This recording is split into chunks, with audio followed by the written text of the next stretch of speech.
change.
So there is no alternative.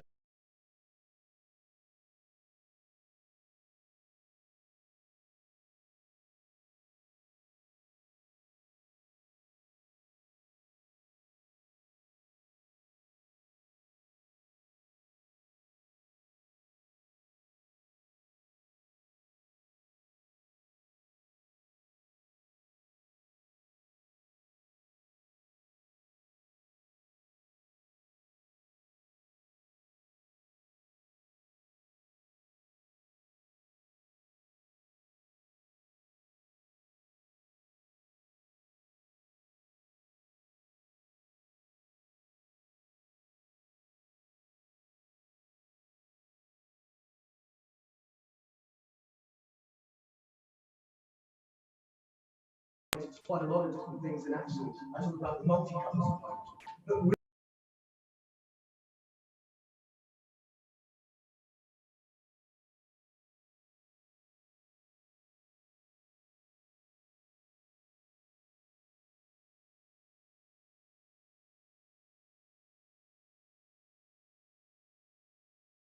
yeah,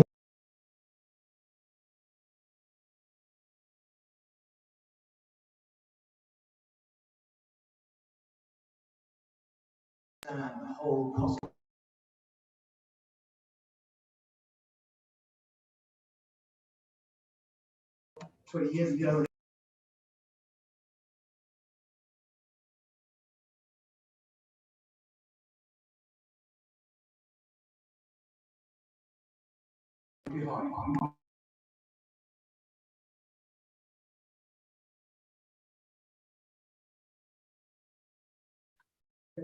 You can see the curve for hydrogen. We're only just there.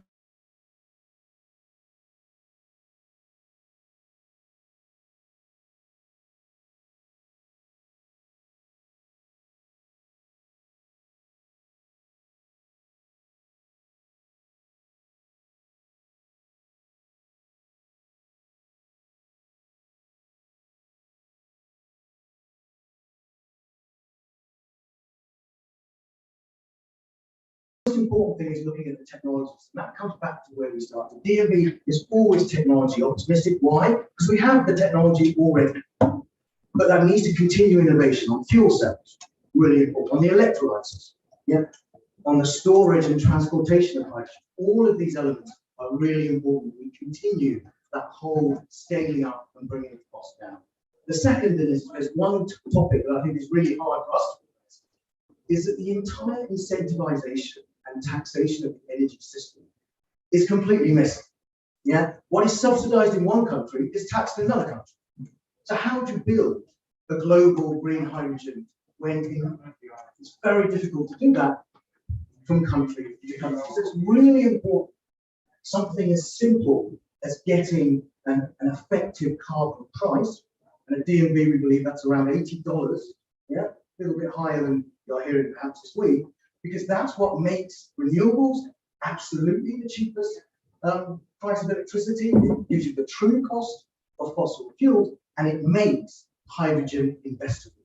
So that carbon price, yeah, as well as the whole incentive schemes. And yes, when you've got emerging technology, you do need things like the ROCs and CFDs. You may have heard about contract differences. You need those to start moving these technologies faster forward. But it's absolutely crucial that the whole incentive and taxation background to energy is actually sorted out, because it is so inconsistent from country to country. And then finally, we need the investments. Yeah, I remember asking at DNV for some money to invest in hydrogen a few years ago, and you get a few eyebrows. But today, there's barely been a conversation in the room in which hydrogen was not discussed for those hard to identify sectors.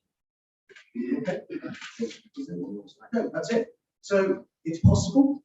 Yeah, it's the technology is there. Time is our enemy. Yeah, we need the massive ramp up of offshore wind, but we also need the policies and the taxation and the incentive to bring hydrogen through.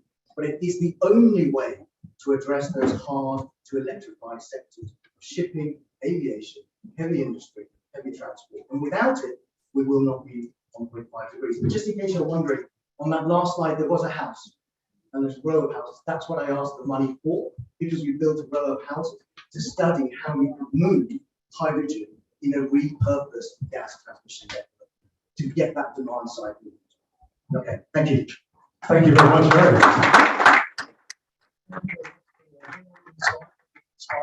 Look at what's actually happening in the world of hydrogen and what we have to look forward to. Now I get to introduce the panel for today. So I'd like to invite, we'll start with Duncan Clark, the head of UK from the head of UK region from Preston. Welcome, Duncan. Then Mr. Ben Hunt, the head of public affairs for Siemens Gamesa. Welcome, Ben. Mr. Richard Sanford, the head of director of offshore development for RWE, and Mr. Tom Howes, the head of energy and environment for the IEA.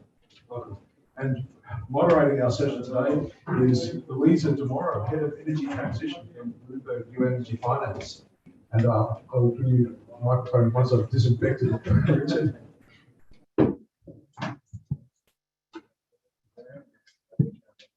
Thank you. Thank you very much. And thank you for everyone here to listen today, both at COP and online. And special thanks to your panelists that are here to discuss this really exciting topic, which is global opportunities. I'm Luisa Demoro. I have energy transitions at Pennsylvania. And there is a particular reason why I'm so interested in potential combination of green hydrogen and offshore wind that has worked in many cases for some of the research. Over the past many months, with Dina, I've been working on a project that has been recently launched, which is called Pathfinders. Pathfinders is a project, a public project that's open to everyone, where we aim to help policymakers and stakeholders in Innovation Zero to understand and to identify how to design and implement strategies for a low carbon future, leveraging all of the Bloomberg family and the Bloomberg partners. And in Pathfinders, we highlight what we believe to be the four key pillars of net zero strategy. In other words, those are what we believe to be the four pillars that policymakers and stakeholders need to tackle to be on track in the race to zero this decade. And the combination of green hydrogen and offshore wind actually tackles three of them. And specifically, those three pillars are accelerating the deployment of mature climate solutions, which is where the offshore wind comes in. Although not mature in every single market today, we do believe that this is getting there soon. The second pillar is about developing new climate solutions, which are those solutions that need to be developed today, as Harry mentioned. So we are ready in the next phase of decarbonization post 2030 to start decarbonizing those hard-to-abate sectors. And this is where hydrogen comes in. And the third pillar, which is really important to you, is about phasing out and managing the transition. And with this combination, this is something that we can do by retrofitting and reusing some of the existing fossil fuels, specifically gas infrastructure. So I'm really excited to hear a bit more about your personal experiences and what you have been working on to help us all understand how we can get there and why this is so important.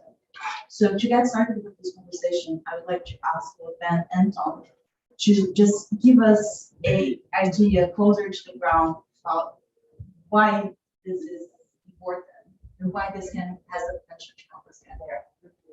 Well, I think Harry described pretty clearly why it's important. I think currently we have something like demand for something like 820 gigawatts for hydrogen, and which is roughly the same emissions rate as Germany. That all needs to be green if we're going to hit net zero. So we need to have a green hydrogen solution to make this a sustainable part of the global energy supply.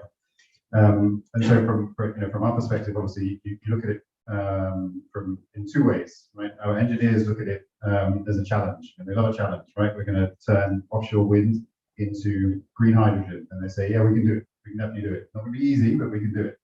And then you look at it from a business point of view, and you think, okay, so the engineers say we can do it, but how are we going to do it at scale? I mean, we have, Stuart just told me, I think 36 gigawatts of offshore wind capacity at the moment. And you look at some of the numbers are eye-watering. We need between 3,000 and 6,000 gigawatts.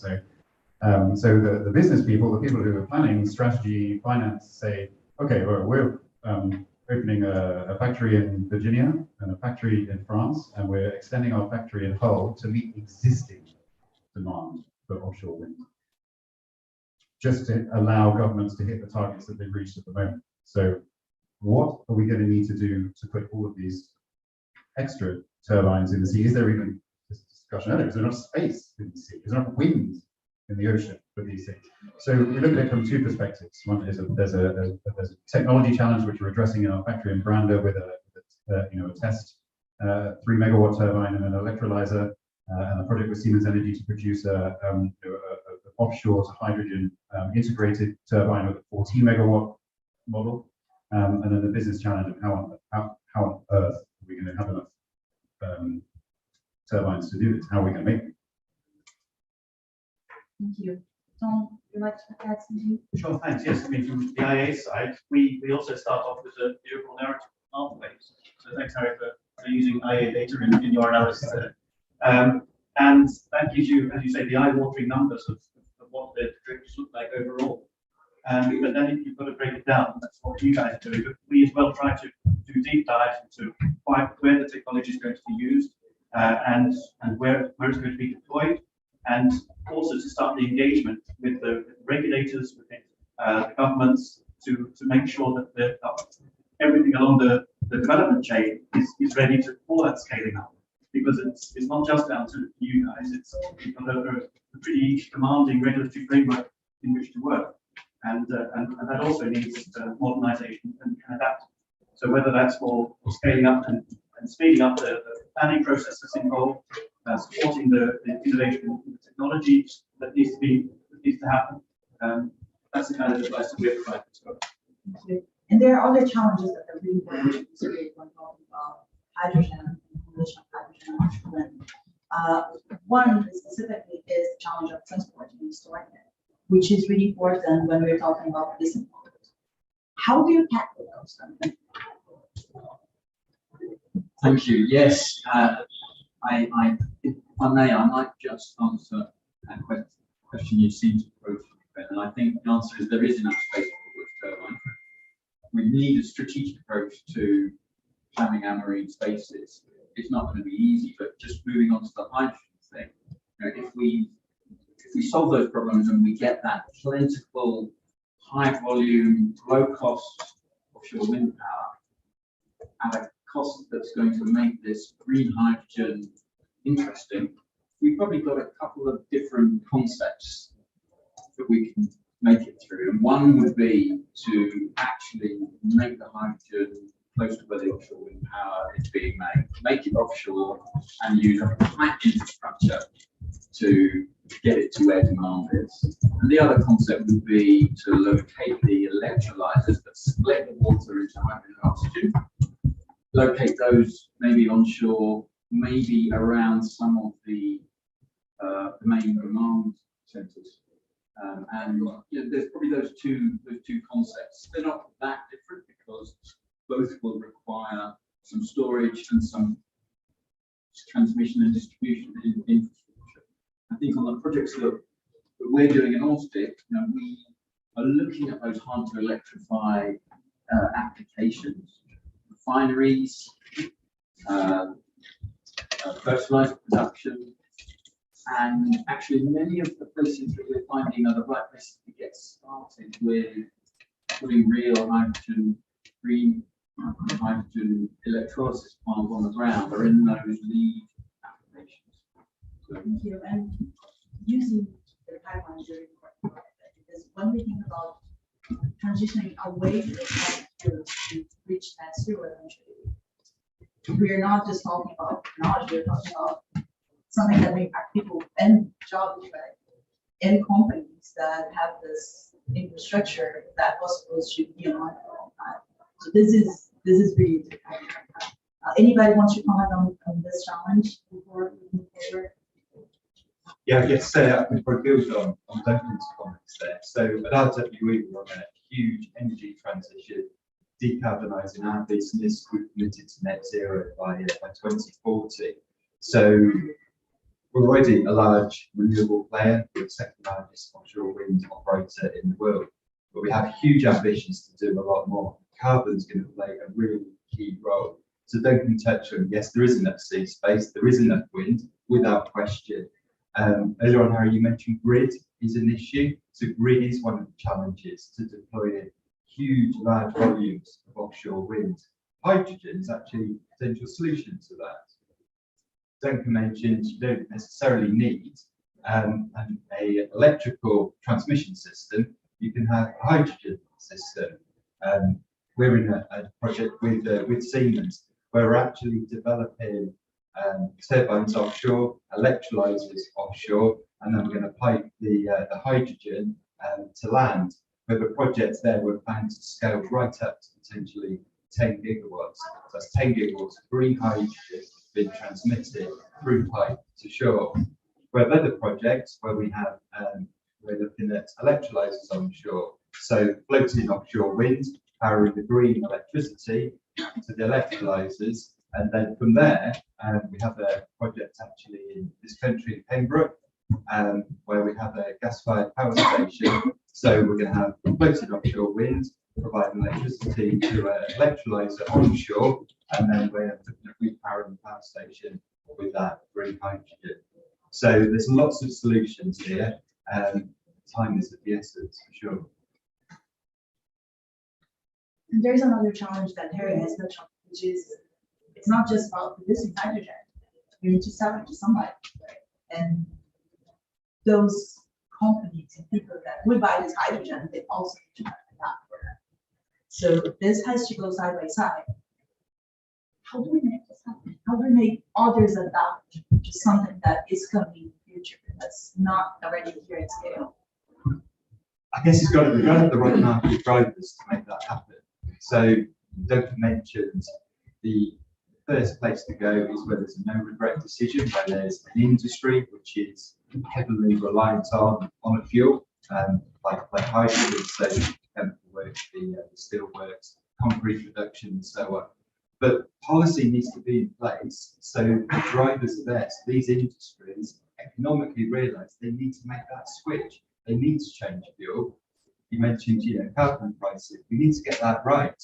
It is crazy. In some markets, it's taxed. In other markets, it's not, and so on. So for me, we need the right market mechanisms in place, the right policies in place, the right strategic roadmaps in place. The UK government recently issued a hydrogen strategy. That's a great start, but we need more detail and the policy to sit behind it. Thank you. Just adding to that, I mean, last night I was at a discussion with a group of Indian companies and associations, and there the feeling was that there is already demand for green product and green hydrogen. And people were asking for the suppliers of green steel, manufacturing of green low carbon cement were there as well, saying that they can actually produce. So I'm not sure if there is a chicken and egg issue. I think there is demand there. And it's latent demand is there only waiting. So it's just one of the other. There is demand all there. Certainly, the carbon pricing and the favourable policy regime will help them to certainly scale it up. But there's demand there already. So no excuse not to carry on. I agree with that. That's what we've seen as well. Whether it's the Hyder refinery, the Lincoln refinery, the Phillips 66 refinery, Yara, the world's largest ammonia and fertilizer producer. Actually, some really leading airports as well. Another hard to decarbonise sector. So we're seeing a pull. We're seeing quite a pull from all of these players. They can see it when they want to be on the front foot. And if you're going to take green hydrogen through the same journey that actually offshore wind has enjoyed in this last 10 years, scaling up, refining, learning, deploying an increasing scale to multiply that learning, well, we are going to need the specific policy support, as Richard mentioned, similar to what offshore wind had to get it up that curve. Not similar to offshore wind, because it needs to be now, and it needs to be much quicker, right? I mean, how long did it take for offshore wind? 10 or 20 years? We don't clearly know we don't have 10 or 20 years now, so it has to be right now. And I can hear my CEO in my ear saying, Ben, you're too pessimistic. We can definitely do this. But we think that we can achieve pricing parity with other forms of hydrogen by 2035. But it requires a policy framework that needs to stimulate that right now. There's no more waiting.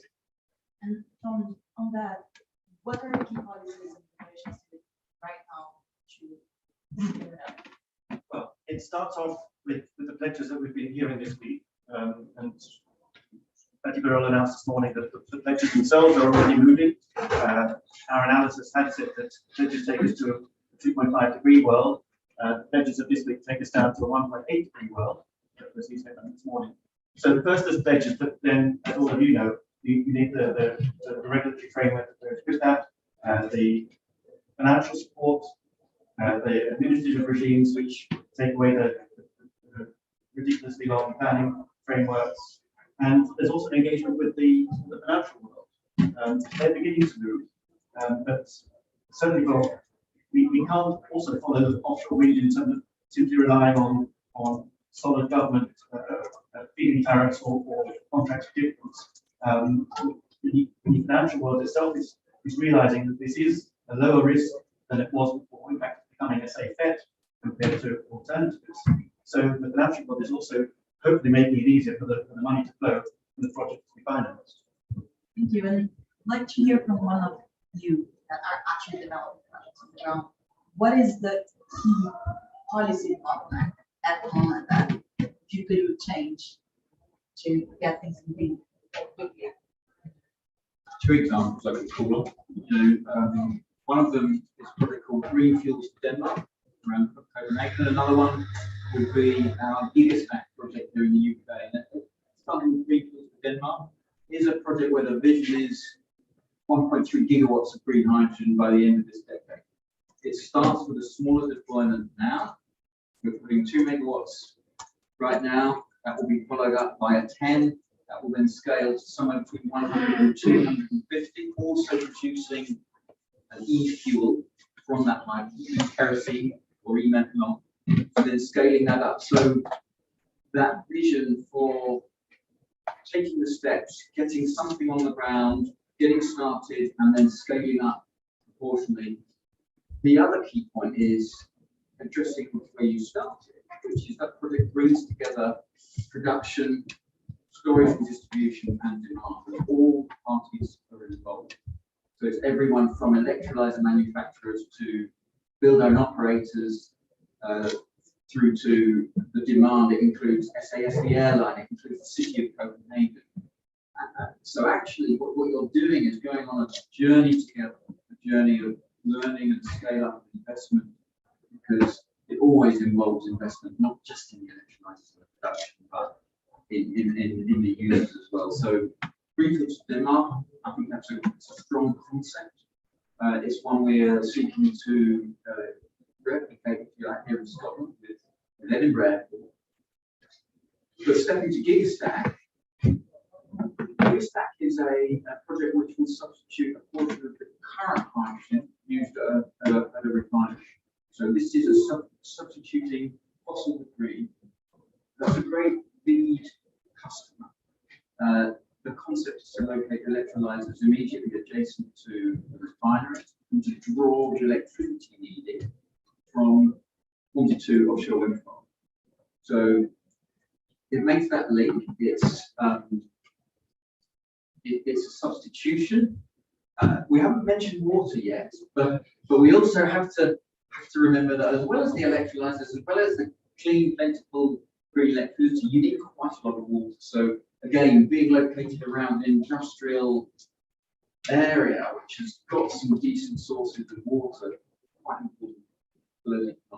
So that project is at front-end engineering design stage right now, and we are eagerly awaiting the detail on the UK's market support mechanisms, because that customer and those investors are going to need to see at least some clarity, some certainty, their line of sight to the revenues that the new investment will earn.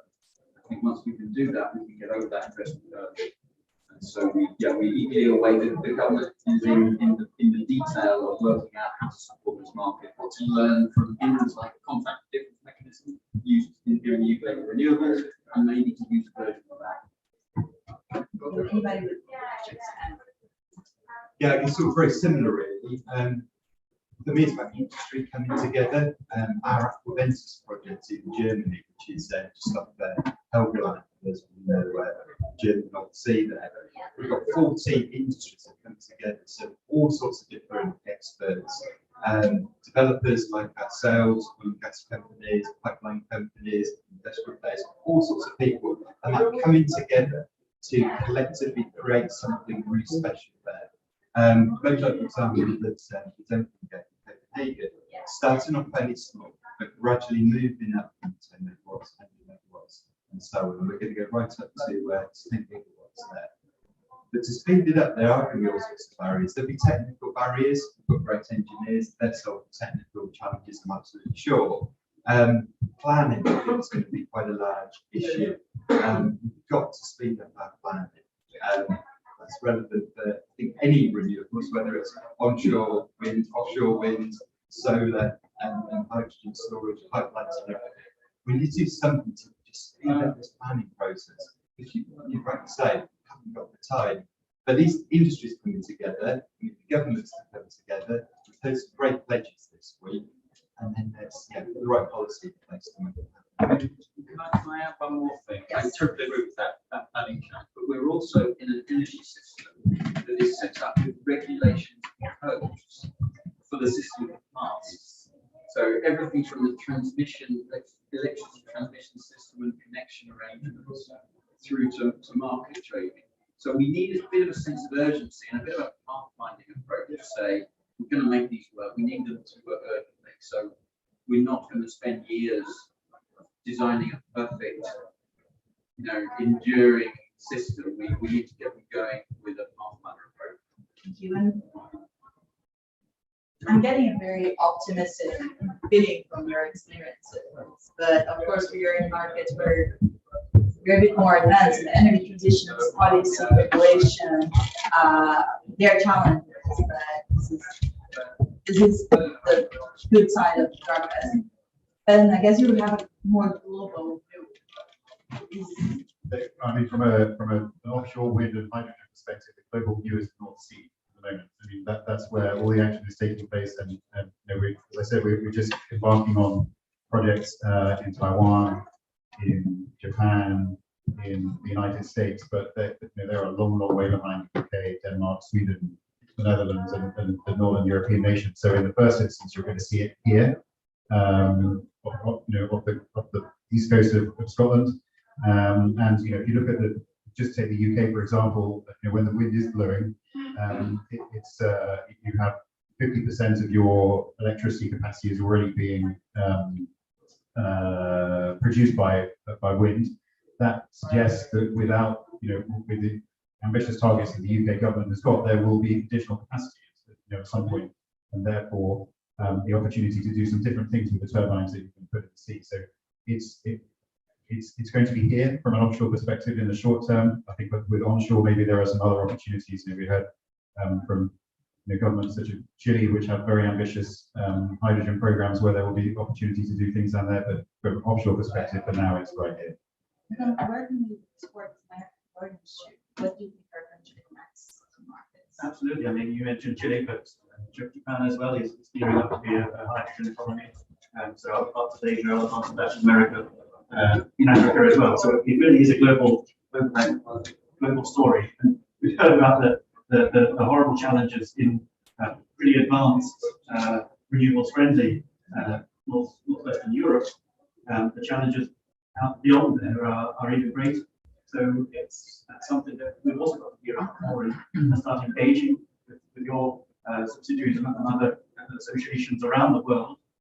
We as well, we joined with Northgem yesterday actually, announcing a global network of electricity regulators to basically help accelerate the learning and good practice.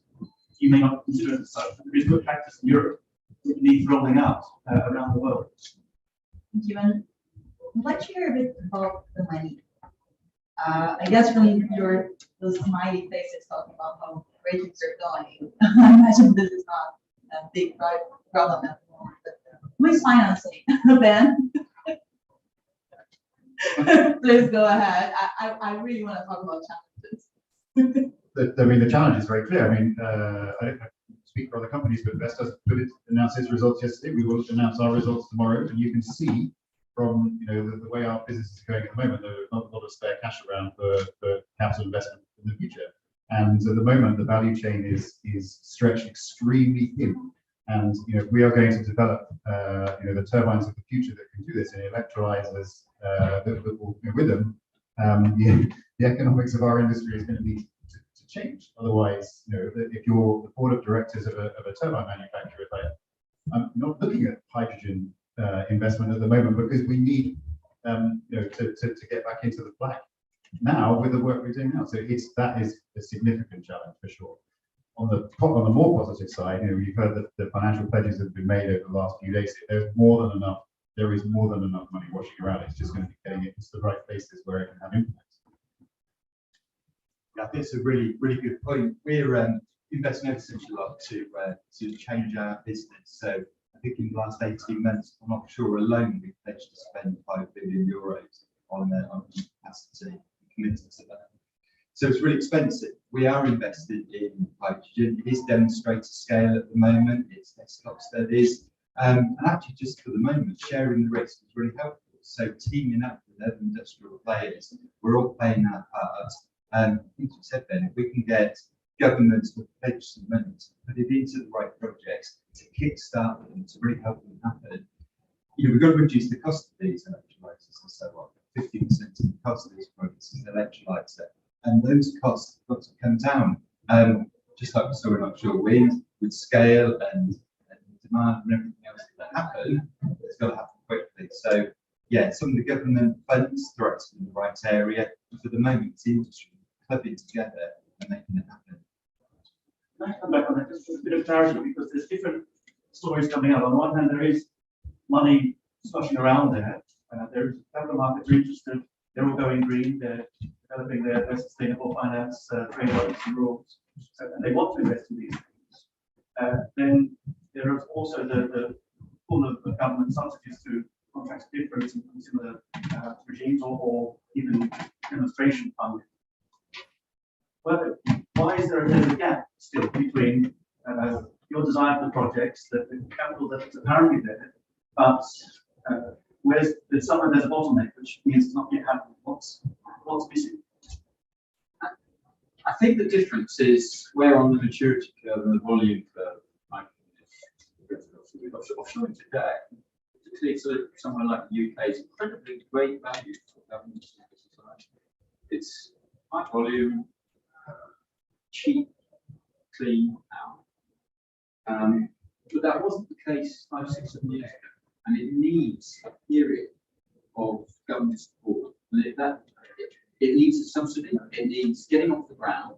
But as Richard said, the heart of green hydrogen production is a modular repeating unit. If you can mass manufacture that in a controlled factory environment, then you've got a very good chance of going down the same improvement curve of offshore wind. So you have to get it going. And I think that's the difference. So this period of getting going, we need government to support it with appropriate. And before we wrap up, to questions from the audience, I would love to hear what is the single biggest priority today to scale up the market or to accelerate the deployment of offshore wind? Let me start. I think the single biggest priority today is that we need to get our hands dirty. We need to start that learning curve by doing, getting that started right now, and in as many places as possible. Getting that started, for me, that's number one, because it comes first. So I would completely agree. I mean, the projects that we've been talking about, we need to demonstrate that those can work. We need to understand what our test turbine in Brander is telling us about, how we can turn wind power into profitable green hydrogen and move on fast. You're absolutely right. And I agree with both of those. Something to speed it up would be really helpful. So many companies have got some great plans, some great ambitions, and they're fairly slow to happen. So maybe there was something that financially incentivized these projects to happen much faster than they would. More funds have been plowed into them, and they happen faster. As soon as they happen, we'll learn from them. Things will move on better.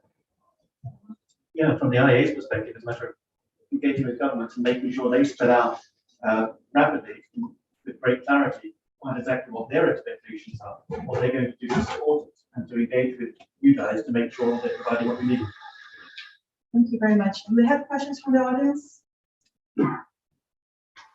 Hello, Anna Freeman, Director at the Energy Council in Australia, we're the big way for renewable energy sector in Australia. You'll be very aware that the Australian government is in strong favour of using blue hydrogen as well. And I'm interested to hear from the audience about what you might hear from customers in terms of willingness to pay the premium that there is associated with green hydrogen. My understanding is it's 3 to 4 times the cost at the moment. Green hydrogen over blue, and there is some concern that we effectively see contracts snapped up by those that can act faster in blue, and that makes it a bit harder to bring to market. So interested in reactions to that. Can you just repeat the question for those online? Because we don't have a microphone, so. The price premium between blue and green. Yeah, price driven, blue and green. Yeah, well, you're right that there is, but there is already demand for green hydrogen and a willingness to pay a premium, maybe not the 3 to 4 times premium, but there is demand there. But the other aspect is that we do see a role for blue hydrogen. I mean, you said so much is happening so fast that we've got multiple avenues of innovation needed, regulatory reform needed, infrastructure investment needed. And a lot of that can be using existing infrastructure. So where there are existing plants, existing infrastructure, and get the hydrogen part of the ball rolling, whilst we're scaling up green hydrogen production, that's already useful given that the time constraint we face. So in that sense, there's a transitional role for blue hydrogen. Anybody would like to add?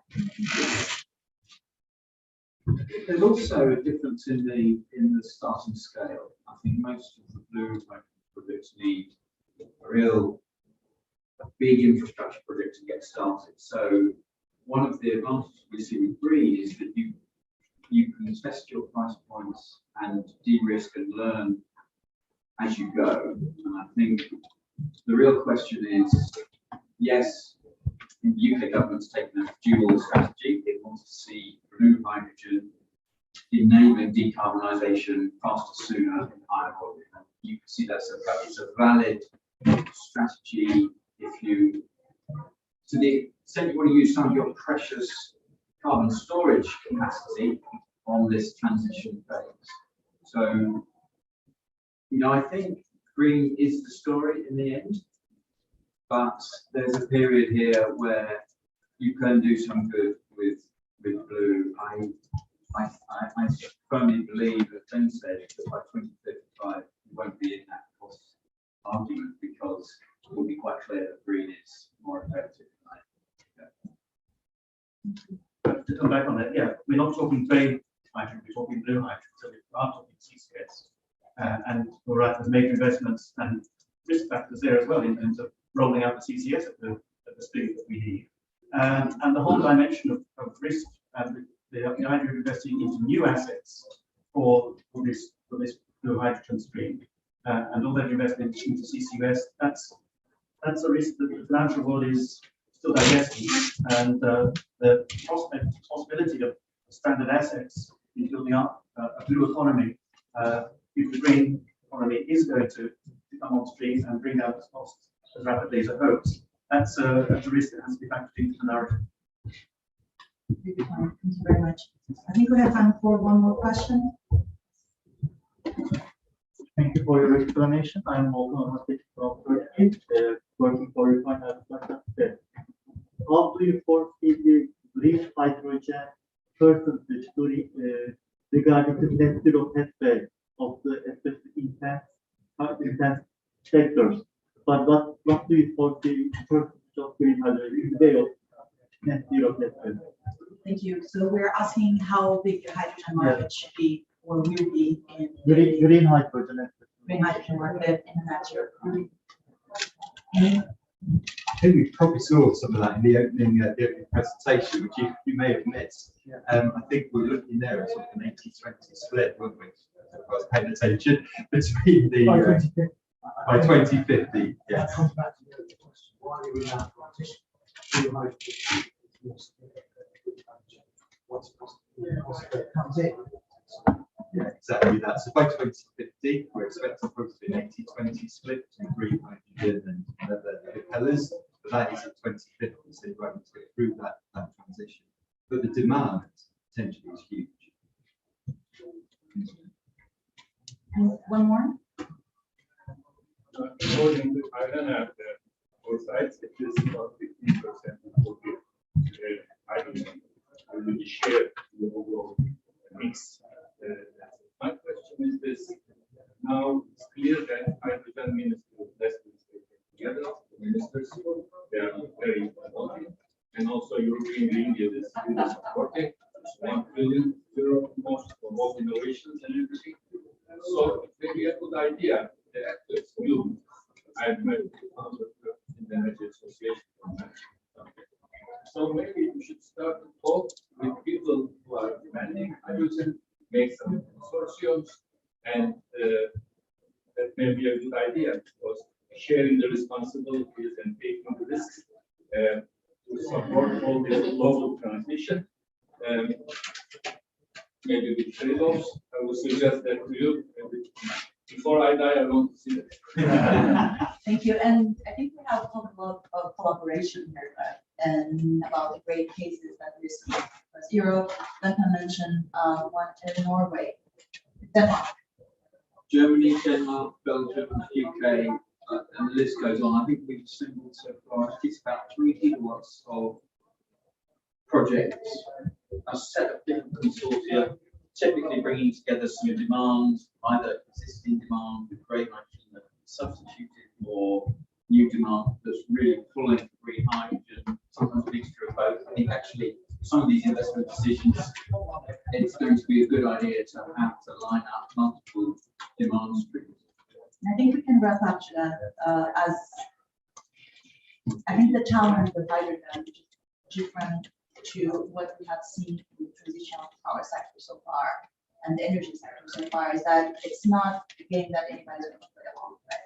So it's going to involve different sectors, different stakeholders, and engagement will be the key to get there. Anything to add before we wrap up? Danish wind farms already are benefiting using hydrogen for pumping nature gas. So it's like the learning curve is coming forward. Because they are producing wind farms 150% of what is that one. So that's coming. I just conclude that with all the good practice and the collaboration going on in Europe, the IA is helping to play a role in taking that to the rest of the world, because it needs to happen globally. That is to scale up to get the cost reductions you need and to meet our targets. Thank you very much. Thank you all for joining us today. And thank you to your other panelists for having this discussion.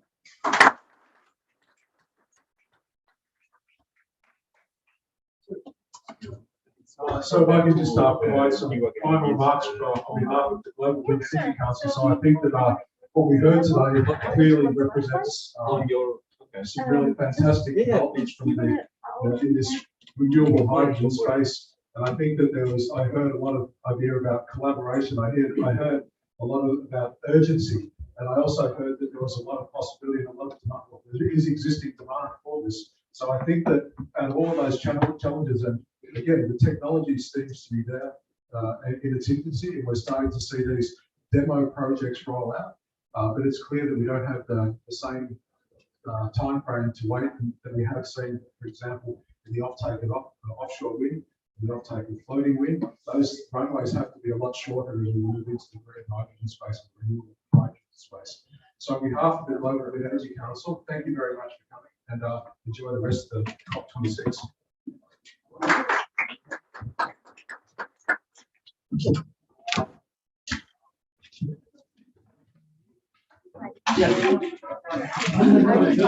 Yeah. Ah, ok, benissimo, perfetto. Per fortuna il mio accento si sente. Okay.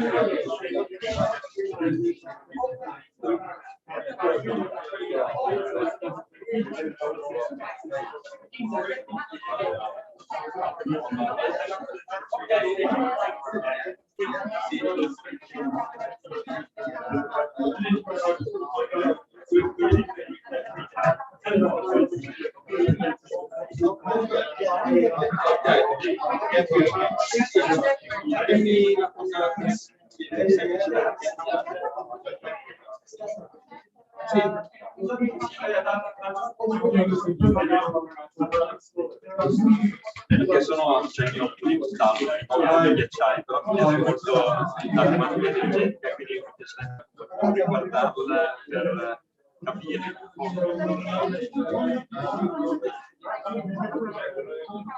Sì, no, infatti.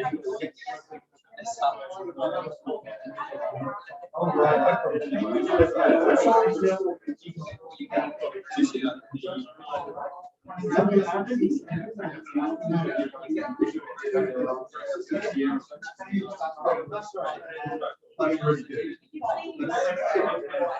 That's really good.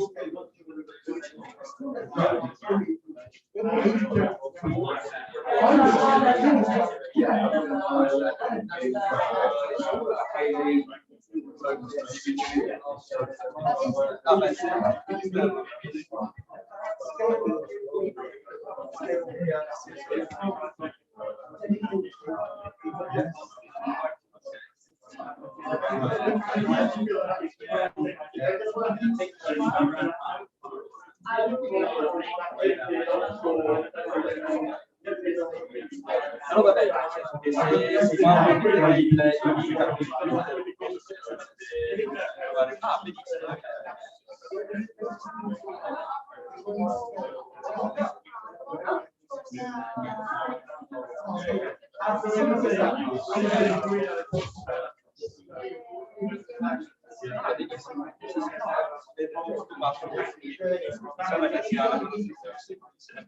grazie mille per la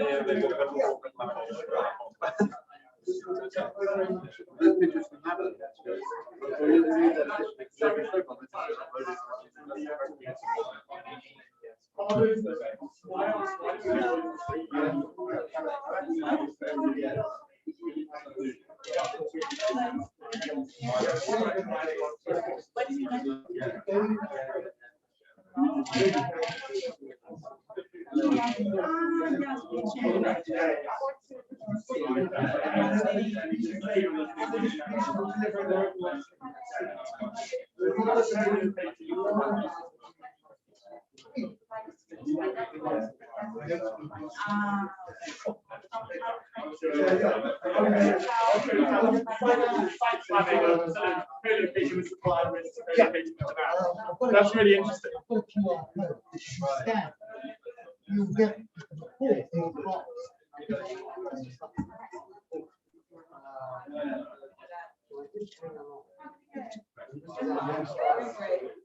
You did well. Yeah,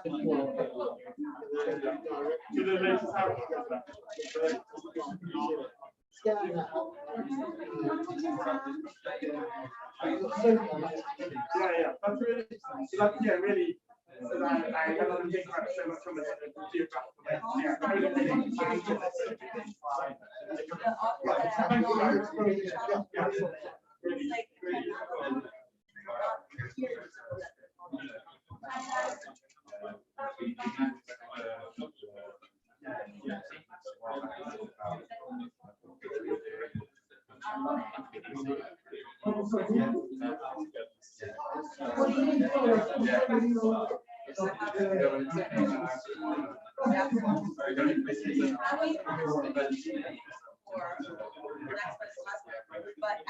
really